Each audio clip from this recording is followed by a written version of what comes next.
Yeah, let's think about this a little bit more. The dating of the books in the Hebrew Bible or Old Testament is a highly contested process. Part of the problem is that dating a text on the basis of its internal evidence is all but impossible, except in a few instances.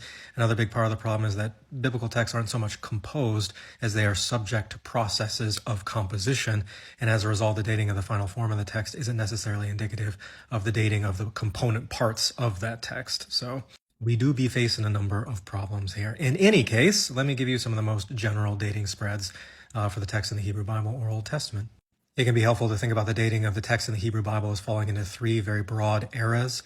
We have our pre-monarchic texts that are composed prior to the 10th century BCE. We have our pre-exilic or monarchic era texts, which are composed sometime between the 10th century BCE and 586 BCE. And then we have our post-exilic texts composed after 586 BCE. And all the texts are going to fall into one of those three categories.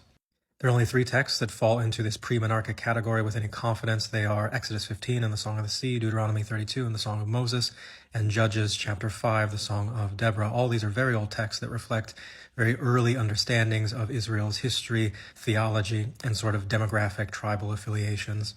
I've also heard that there's good linguistic reasons to date these texts to the pre-monarchic period, but I'm not a linguist, and you'd have to pay me a lot of money to learn Akkadian or Ugaritic. There might also be a handful of psalms that fit into this pre-monarchic category that might be genuinely affiliated with the court of David, or that might have been composed for the event of the installation of one of the early kings of Israel or Judah. And there might also be a handful of proverbs that fit into this category, particularly the ones that have a significant amount of Egyptian influence. But otherwise, that's all that goes into that pre-monarchic era. Once we get into the monarchic or pre-exilic era, we got a lot more texts. Big parts of Genesis, Exodus, and Numbers were probably composed towards the earlier side of this era, whereas the latter half of Exodus, Leviticus, and Deuteronomy were probably composed towards the later part of this era. Many of the prophets fall into this era as well. Dating prophets is often easier than dating other kinds of texts because they're responding to very specific historical situations. But even when we're talking about these texts, we're talking about the core of the text. Each of the prophets is subject to a long traditioning process of creative editorial additions. So we're really just talking about the core of the books when we're talking about the dating of them. Having said that, we have four 8th century prophets, Amos and Hosea first in the mid-8th century BCE, and then Micah and 1st Isaiah at the very end of the 8th century BCE. Our 7th century prophets include Nahum, Zephaniah, and the earliest parts of Jeremiah.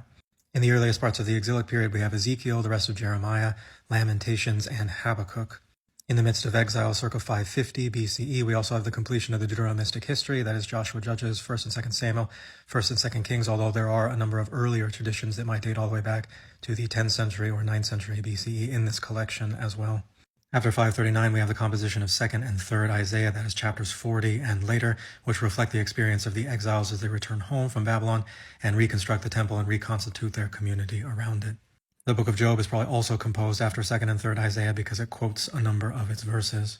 At the latter end of the 5th century BCE, we have the composition of the first-person sections of Ezra and Nehemiah, although that text won't reach its final form until the end of the 4th century BCE. We also have the composition of Haggai, Zechariah, and probably Malachi.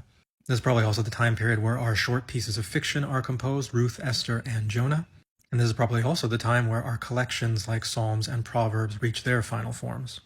1st and 2nd Chronicles were probably composed at the top of the 4th century BCE on the basis of the genealogies that it preserves. And then there are a bunch of minor prophets that we just don't know where they go. Ecclesiastes is usually dated pretty late, around the 3rd century BCE, and then the latest text in the Hebrew Bible to reach its final form is the book of Daniel, circa 165 BCE.